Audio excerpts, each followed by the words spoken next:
السلام عليكم. واش عمرك فكرتي علاش العادات المالية ديالنا كتخلينا ديما فقراء؟ واش نقدروا نديروا باش نخرجوا من هذه الحلقة المفرغة؟ يعني الناس اللي دوزوا أعوام في مجال الاقتصاد والمال وقراو وخدموا في الاستثمار، وهذا الشيء اللي خول لهم يتعلموا بزاف د المهارات اللي تخليك دير الفلوس، وفي نفس الوقت تعرفوا على حتى الحوايج اللي كيدير بنادم اللي ما كتخليهش يزيد القدام وما كتخليهش يجمع الفلوس.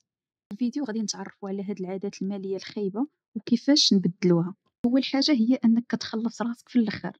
كيفاش كتخلّص راسك في الآخر؟ هي أنك كتصرف على راسك حتى للآخر. أول مرة سمعت هاد المفهوم كان في كتاب الأب الغني والأب الفقير ديال روبرت كيوساكي، اللي كيشرح بلي الفقراء كيعطيو الأولوية للكرا، لي فاكتور، تكاليف الحياة، وكيبقاو يصرفوا حتى إلا بقات شي حاجة في الآخر عاد كيديروها في الادخار. لكن الأغنياء كيديروا العكس، كيعطيو الأولوية للرسوم. من أول دخل كيدخل ليهم فاش كتشد الفلوس كيخصص مثلا واحد 10% كيديرها في حساب التوفير ديال بحال كيخلص شي فاتور. كون حتى انت لاحظتي بلي بزاف الناس اللي دايرين بيك كيركزوا غير على لي فاكتور وتكاليف الحياة أولا، عاد كيوجهوا الباقي للتوفير إذا بقات شي حاجة. ولكن هاد التفكير كيديرك تابع للدخل ديالك وكتبقى عايش على حافة الإفلاس. إيوا كيفاش نقدر نبدل هاد العادة ولا نحسنها؟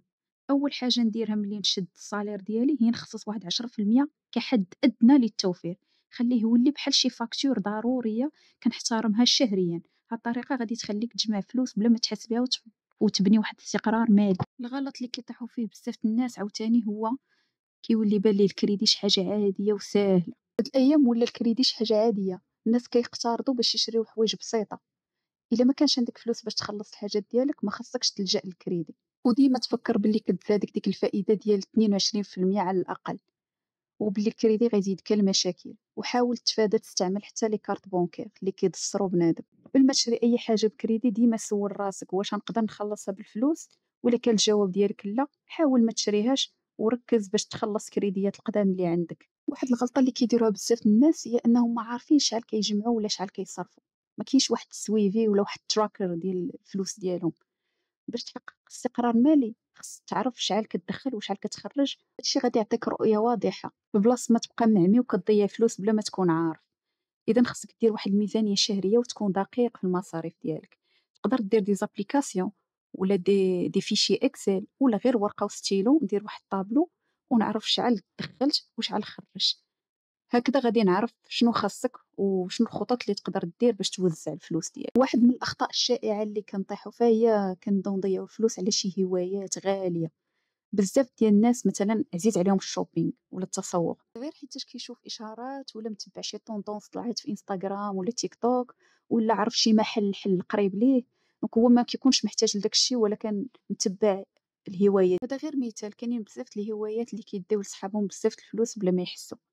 كاين الفوت، كاين الموسيقى، كاينين بزاف. ولكن فاش كتكون ناوي تحسن وضعيتك الماليه خصك تكون اكثر حكمه في المصاريف ديالك. دابا ولينا كنشريو بزاف غير من اجل المتعه، ولكن هادشي راه كيعطي واحد الضربه قاضيه للميزانيه ديالنا الا كنا كنديروها بلا ما نحسبوا. الا عندي شي هوايه خصني نخصص لها واحد الميزانيه صغيره، ولا نقلب على انشطه اللي طيح عليا رخص منهم وحتى هما كيعجبوني وكيخليوني فرحان بلا ما ناثر على الميزانيه ديالي بزاف. عمرك فكرتي علاش كل ما تزادت المداخيل ديالك تزادوا حتى المصاريف معاها؟ كتولي تربح اكثر ولكن كتولي تصرف اكثر. هاد الشي كيتسمى التضخم في نمط الحياة. الفلوس اللي كتدخل خصك توزنها ودير جزء منها للتوفير، حيت راه الفلوس كترجع ولكن الوقت لا. حاول تحافظ على نمط الحياة ديالك حتى واخا يتزاد الصالير ديالك ولا المدخول ديالك من شي حوايج اخرى. خليك مركز على الأهداف المالية ديالك وما تصرفش كتر. خليك مركز على الادخار والاستثمار. وعلى ذكر الاستثمار بزاف الناس ما كيفكروش في الاستثمار بتاتا، كيسحبوا باللي هذاك التوفير ولا داك الادخار بوحدو راه كافي. باش تكون عندك مدخرات خاصك تستثمرها باش الفلوس تخدم عليك وما تخليش فلوسك غير في الكونط بونكير، حيت مع التضخم القيمه ديالها كتنقص. الادخار مهم ولكن بوحدو ما كافيش. خاصك تفكر في طرق اضافيه باش تنمي الثروه ديالك. خاصك تبدا تفكر في استراتيجيه الاستثمار من بعد ما تجمع واحد الاحتياطي، حيت الاستثمار كيعطيك الفرصه تنمي راس المال ديالك مع الوقت وتزيد من المداخل ديالك. علاش ديما كتأجل الاستثمار وكتبقى تقول حتى من بعد وغنبدا؟ كل ما بديتي بكري كل ما نفعك داك الاستثمار. ما تخليش الاعذار توقفك، راه هذيك البدايه هي اول خطوه في بنايه اي حاجه. بزاف ديال الناس كيقولوا غنبدا نستثمر من بعد، ولكن كيلقاو راسهم دازوا السنين وما عمرهم ما بداو. فاش تجمع واحد الاحتياطي صغير بدا في الاستثمار، راه ما كاين حتى وقت مثالي، كل ما بديتي بكري كل ما تزادت الفائدة اللي غتربح مع الوقت. واحد من الأخطاء الشائعة أن بنادم ما عندوش خطة مالية واضحة، غير غادي. إلا ما كانش عندك واحد البلان كتلقى راسك غادي عشوائي في تصرفاتك وحتى في داكشي اللي كتصرف، ما كتكونش عندك واحد الوجهة اللي انت غادي ليها. إوا كيفاش نعتق هاد البلان؟ هو ندير واحد الخطة على المدى القصير، من بعد المدى المتوسط، ومن بعد نشوف المدى الطويل. نشوف الأهداف المالية ديالي، سواء الادخار، استثمار، ندير واحد الدخل إضافي إلا عندي شي مهارة ولا شي حاجة نقدر ندير فيها واحد البيزنس. هكا بنبني واحد الطريق اللي واضحة باش نوصل للأهداف ديالي. كاين واحد الحاجة بزاف غافلين عليها واللي بزاف كيصرفوا فيها بزاف، اللي هي الضرائب لي طاكس.